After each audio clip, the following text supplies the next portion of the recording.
किस्मत की राह में उजाले की तलाश। शहर के एक कोने में एक पुराना पुल था। पुल के नीचे एक आदमी रहता था जिसे लोग भिखारी रघु कहकर पुकारते थे। उसका बिखरा हुआ बाल, मैले कुचैले कपड़े और झुकी हुई पीठ देखकर हर कोई उससे दूर रहने की कोशिश करता था। लेकिन कोई नहीं जानता था कि उस झोपड़ी जैसे जीवन के पीछे एक टूटी हुई कहानी छिपी थी। रघु कभी भिखारी नहीं था। वह एक मध्यम वर्गीय परिवार से था, पढ़ा लिखा भी था और एक छोटी सी नौकरी करता था। उसके पास एक छोटा सा घर, एक पत्नी और एक प्यारी बेटी थी। जिंदगी सादा थी मगर खुशियों से भरी हुई। फिर एक दिन एक भयानक सड़क दुर्घटना ने उसकी दुनिया छीन ली। उस दुर्घटना में उसकी पत्नी और बेटी की मौत हो गई और रघु की रीढ़ की हड्डी में ऐसी चोट आई कि वह महीनों तक बिस्तर से उठ नहीं सका। जब ठीक हुआ तब तक नौकरी जा चुकी थी, रिश्तेदार मुंह मोड़ चुके थे और मकान मालिक ने घर से निकाल दिया।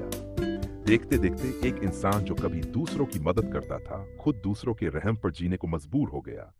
अब रघु हर दिन सड़क किनारे बैठता था, लोगों से चंद सिक्के मांगता था ताकि 2 वक्त की रोटी मिल सके। सुबह की तेज धूप और रात की ठंडी हवाएं उसकी साथी बन चुकी थी। उसके चेहरे पर अब भी एक दर्द भरी मुस्कान रहती थी जो लोगों को चुभती थी। एक दिन एक छोटा बच्चा आया जिसकी उम्र होगी करीब 10 साल। उसने रघु को देखा और पूछा, बाबा, आपके पास घर क्यों नहीं है?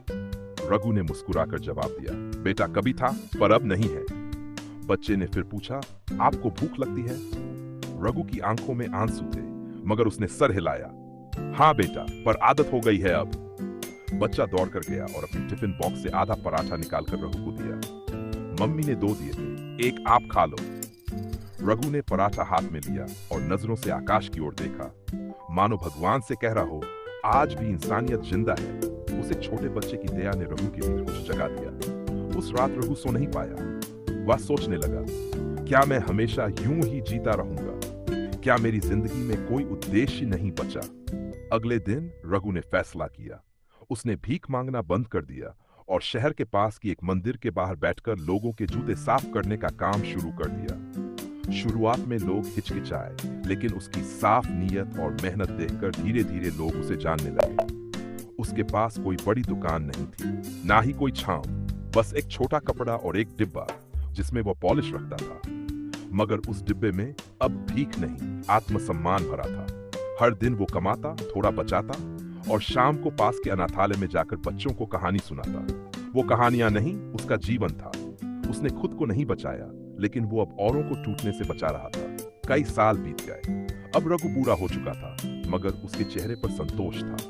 एक दिन वही बच्चा जो उसे कभी आधा पराठा दिया था, एक बड़ी कार से उतरा। वो अब एक युवा डॉक्टर था।